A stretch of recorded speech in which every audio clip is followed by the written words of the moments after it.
नमस्कार विद्यार्थी मित्रांनो, बीएमएस मराठी या यूट्यूब चॅनलवर आपलं पुन्हा स्वागत आहे। तर आजच्या व्हिडिओमध्ये आपण अनुमान प्रमाणमध्ये हेत्वाभास हा सर्वात महत्त्वाचा इम्पॉर्टंट पॉइंट आज बघणार आहोत। आपण हेत्वाभास हा एलक्यू पॉइंट ऑफ व्ह्यू ने महत्त्वाचा पॉइंट आहे। हेत्वाभासवर आपल्या युनिव्हर्सिटी एक्झाम मध्ये बीएमएस युनिव्हर्सिटी एक्झाम मध्ये हेत्वाभासवर कन्फर्म कधी ना कधी एक क्वेश्चन एलक्यू दिसलेला 10 मार्कचा। तर आपल्याला हा एलक्यू आता हे हा बघायचा हेत्वाभास म्हणजे काय, तर बघूया हेत्वाभास म्हणजे काय। आता आपण हेतूचे दोन प्रकार पाहिले होते, एक होता सदहेतू आणि एक होता असदहेतू। सदहेतूला आपण हे पाहिले होते, सदहेतूचे 5 गुण पाहिले होते। त्यानंतर असदहेतू म्हणजे हेत्वाभास म्हटलं होतं। तेच असदहेतू म्हणजे हेत्वाभास, त्यालाच काय म्हटलं, असदहेतू म्हणजे अहेतू हेत्वाभास। आता न्यायादर्शकार होते, त्यांनी काय म्हटलं याला हेत्वाभासला असदहेतू म्हटलंय। त्यानंतर तर्कसंग्रहांनी काय म्हटलं याला दृष्ट हेतू किंवा हेत्वाभास म्हटलं याला, आणि चरक आचार्यांनी काय म्हटलं याला अहेतू म्हटलंय। म्हणजे ध्यानात ठेवायचं कोणी काय म्हटलं याला, हे आपल्या एमसीक्यू महत्वाचं आहे। त्यानंतर काय झालंय, सदहेतू जेव्हा सदहेतूच्या गुणांचा किंवा लक्षणांचा कोणत्याही प्रकारचा अभाव असतो त्यात त्रुटी उत्पन्न होते व हेतूचा आभास राहतो, त्यामुळे यथार्थ रूप कळत नाही, ह्याला हेत्वाभास म्हटलं। म्हणजे काय म्हटलं, सदहेतूचा हेतूचा कोणताही 5 गुण पाहिले होते, त्या कोणत्याही गुणापैकी एक गुणाचा अभाव जरी असला त्यामुळे काय होते, त्यावर त्रुटी उत्पन्न होती, त्यामुळे हेतूचा काय होतो, आभास होतो। आणि हा हेतूचा आभास झाल्यामुळे आपल्याला यथार्थ म्हणजे खरं नॉलेज भेटत नाही, त्यामुळे ते काय हेत्वाभास। म्हणजे हेत्वाभास कसा शब्द बनलेला आहे, हेतू प्लस आभास, हा असा शब्द बनलेला आहे, हेतू प्लस आभास। त्यानंतर काय सांगितलंय, असद हेतू म्हणजेच हेत्वाभास होय, म्हणजे असद हेतू आहे त्यालाच हेत्वाभास म्हटलंय। त्यानंतर प्रकार काय सांगितलंय, तर्कसंग्रहांनी हेत्वाभासाचे 5 प्रकार केले आहेत। त्यात कसं आहे, पहिला आहे सव्यभिचार, दुसरा विरुद्ध, तिसरा सत्प्रतिपक्ष, चौथा असिद्ध, पाचवा बाधित। आता आपल्याला पाहिजे स्वरूप व लक्षण। अनुमितीला प्रतिबंध करणारा यथार्थ ज्ञानाचा विषय म्हणजे हेत्वाभास। म्हणजे अनुमिती आहे का, त्याला प्रतिबंध करणारा यथार्थ ज्ञानाचा विषय म्हटलंय, त्याला हेत्वाभास म्हटलंय, प्रतिबंध करणारा यथार्थ ज्ञानाचा विषय। त्यानंतर सव्यभिचार हेत्वाभासाचे प्रकार सुरू होते। पहिला आहे सव्यभिचार। आता सव्यभिचार मध्ये काय दिलंय, सव्यभिचार म्हणजे यालाच अनेकांतिक हेत्वाभास सुद्धा म्हणतात, यालाच अनेकांतिक हेत्वाभास सुद्धा म्हटलेलं आहे। त्यानंतर काय म्हटलं, जे प्रकार दिलेत साधारण, याचे प्रकार काय दिले, साधारण, असाधारण, अनुपसाहारी, जे 3 प्रकार दिलेत। त्यानंतर साधारण म्हणजे काय, साधारण म्हणजे काय, सपक्षावर हेतू असला पाहिजे, विपक्षावर राहता कामा नाही। आता एक आपली नॉर्मल कंडिशन काय असते की सपक्षावर हेतू असला पाहिजे, सपक्षावर हेतू असला पाहिजे, विपक्षावर असू नये। म्हणजे काय म्हणतो, विपक्ष म्हणजे काय, विरुद्ध। म्हणजे आपण काय उदाहरण पाहिलं होतं की जलाशय कसा असतो, विपक्ष असतो, त्या जलाशयात कसं अग्नी असू नये असं म्हटलंय। पण परंतु काय होतं, हेतुभास आहे ना, मग हेतूचा आभास होणार काहीतरी। म्हणजे हेतू इथं काय सांगितलं, हेतू विपक्षावर सपक्षावर जेव्हा राहतो तेव्हा व्यभिचारी दोष उत्पन्न होतो। म्हणजे इथं काय म्हटलंय की हेतू एक विपक्षावर बी आणि सपक्षावर बी, म्हणजे दोन्हीकडे बी सांगितलंय। म्हणून साध्याचा अभाव असलेले ठिकाणी राहणे असे साधारण हेत्वाभास लक्षण आहे। म्हणजे साध्याचा अभाव होतो, म्हणजे ह्याच्यामुळे काय विपक्षावर असल्यावर काय होणार, साध्याचा अभाव होतो, आणि अशा ठिकाणी राहणे म्हणजे साधारण हेत्वाभास। म्हणजे विपक्षावर राहणे म्हणजे साधारण हेत्वाभास। त्यानंतर काय म्हणलं, असाधारण अनेकांतिक म्हणजे काय सांगितले की असाधारण हेतू हा सपक्ष विपक्षावर हेतू राहत नाही। म्हणजे इथं काय सांगितलं, असाधारण मध्ये काय हेतू, साधारण मध्ये कसं होतं, हेतू सपक्ष विपक्षावर दोघं राहतात, पण असाधारण म्हणजे हे विरुद्ध आहे की हेतू सपक्षावर पण नाही आणि विपक्षावर पण नाही, दोन्ही पण नाही।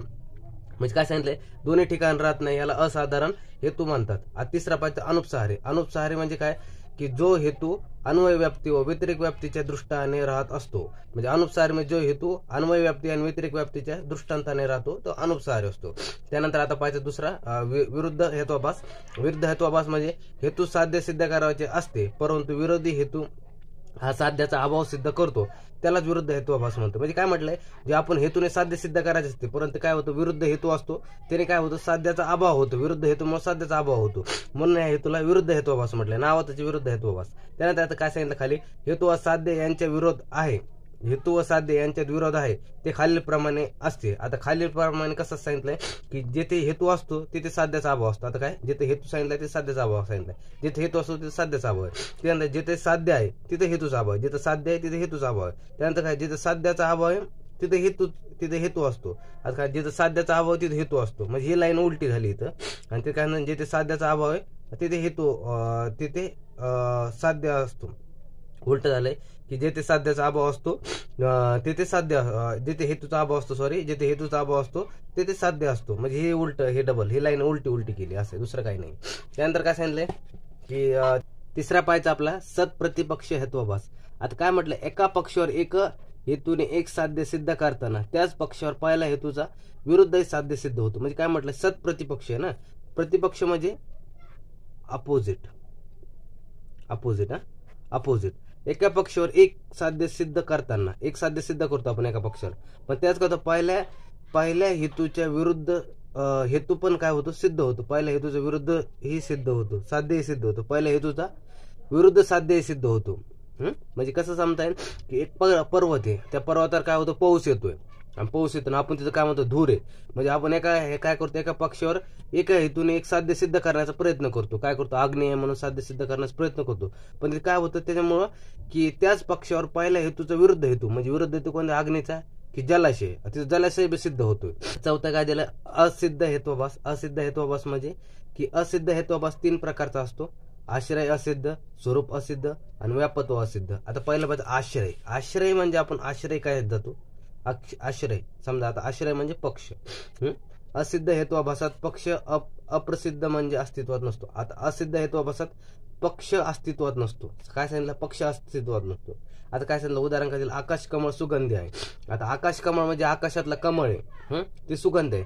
आकाशात कधी कमळ असते का, कमळ सुगंधी असते, पण आकाशातला कमळ सुगंधी असतो का, म्हणजे यातला जो पक्ष आहे तो अस्तित्वात आहे का, पक्ष आकाशातला कमळ जे अस्तित्व आहे ते सिद्ध आहे का, ते अस्तित्वातच नसतं, म्हणून आश्रय असिद्ध.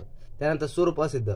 स्वरूप असिद्ध म्हणजे आश्रय असिद्धात पक्ष अस्तित्वात नव्हता. इथे पक्ष आहे पण हेतू पक्षावर राहत नाही. इथं पक्ष आहे पण हेतू पक्षावर राहत नाही असं म्हटलंय.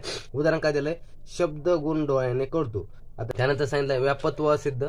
व्यापत्व असिद्ध म्हणजे काय, उपाधियुक्त हेतूला व्यापत्व असिद्ध हेत्वाभास म्हणतात. जे उपाधियुक्त हेतूला व्यापत्व असिद्ध हेत्वाभास म्हणतात. व्यापकाचा अभाव असेल तर व्याप्याचा अभाव असतो, म्हणजे व्यापकचा अभाव असेल तर व्याप्याचा पण अभाव असतो असं म्हटलंय. उदाहरण लोह गोळ्यात वणी राहतो असं दिलंय. त्यानंतर 5वा प्रकार पाहायचा बाधित हेत्वाभास. ज्या हेतूच्या साध्याचा अभाव दुसऱ्याप्रमाणे सिद्ध होतो त्या हेतूला बाधित हेत्वाभास म्हणतात. उदाहरण काय दिलं ह्याचं, की वणी अणुउष्ण आहे, की प्रत्यक्षात वणी उष्ण आहे असं सांगितलेलं असतं. पण अणुउष्ण म्हणजे की जास्त गरम पण नाही, गार पण नाही, मीडियम. वणी अणुउष्ण आहे असं म्हटलंय. प्रत्यक्षात वणी उष्ण आहे, अणुउष्ण नाही असं सिद्ध आहे. काय म्हटलंय, स्पर्शन प्रत्यक्षाने साध्याचा अभाव सिद्ध होतो म्हणून येथे बाधित हेत्वाभास आहे असं सांगितलंय. त्यानंतर आता चरकोक्त हेत्वाभास पाहिजे आपल्याला, की हेत्वाभासाचे प्रकार आहे चरकोक्त हेत्वाभास. आता काय सांगितलंय, हेत्वाभासालाच आचार्य चरकण्यांनी अहेतू म्हटलंय. हे जे प्रकार दिले 3, प्रकरण सम, संशय सम आणि वर्णसम. अहेतू, ह्याला अहेतू म्हटलं. आपल्याला एसक्यू मध्ये विचारलं जातं की अहेतू म्हणजे सांगा, अहेतू एक्सप्लेन करा असं विचारलं जातं. आता हेच खाली बघतो आपण. आणि चरकांनी ह्या अहेतूचे 3 प्रकार प्लस सव्यभिचार यांना मिळून हेत्वाभास सांगितलेला आहे, की अहेतू, सव्यभिचार आणि अहेतूचे प्रकार हे चरकोक्त हेत्वाभास मध्ये सांगितलेले त्यांनी. आता पाहिजे आपल्या सव्यभिचार. सव्यभिचार म्हणजे काय, एका मताला निश्चित सांगत नाही, म्हणजे जो एका मताला निश्चित सांगत नाही, कधी एक सांगतो तर कधी दुसरं सांगतो, कधी एक सांगतो तर कधी दुसरं सांगतो. हेतूने साध्य नियमितपणे सिद्ध न होता कधी होतो तर कधी होत नाही, म्हणजे सव्यभिचार. सव्यभिचार म्हणजे काय, हेतूने कधी साध्य सिद्ध होते कधी होत पण नाही, त्याला म्हणजे सव्यभिचार म्हटलंय. आता अहेतूचे 3 प्रकार पाहिजे आपल्या खाली. अहेतू म्हणजे काय, न हेतू व अहेतू. जो हेतू वाक्याचा साधक नाही त्याला अहेतू म्हटलंय. म्हणजे काय म्हटलंय, जो हेतू वाक्याचा साधक नाही त्याला अहेतू म्हटलंय. चरकांनी अहेतूचे 3 प्रकार सांगितले. पहिलं पाहिजे प्रकरण संपायचं आपल्याला, की पक्ष, हेतू आणि साध्य हे तिघही स्वतंत्र असायला पाहिजे. इथं काय म्हटलंय, पक्ष, हेतू आणि साध्य हे तिघही स्वतंत्र असायला पाहिजे असं हे प्रकरण सम मध्ये म्हटलेलं आहे. पण जर जिथं पक्ष आणि हेतू एकच म्हटलंय तर तिथं काय होणार, की तिथं काहीतरी बाधा येणार आहे, आणि बाधा असल्यामुळे आली का तिथं मग हेतुआभास होणार, म्हणजे हेतूचा काय होणार, तिथं आभास होणार आहे. पण हे तिघं काय पाहिजे, पक्ष, साध्य आणि हे तिघं स्वतंत्र असायला पाहिजे असं म्हटलं प्रकरण सम मध्ये. त्यानंतर काय पाहिजे पुढे आपल्याला, संशय सम. संशय सम म्हणजे दुसरा प्रकार आहे, जो संशय उत्पन्न करणारा हेतू आहे, जर तो संशयाला दूर करणारा सुद्धा हेतू असेल तर त्याला संशय सम अहेतू म्हणतात. म्हणजे जो संशय उत्पन्न करणारा हेतू आहे तो जर संशयाला दूर करतोय त्यालाच काय म्हटलंय, संशय सम अहेतू म्हटलंय.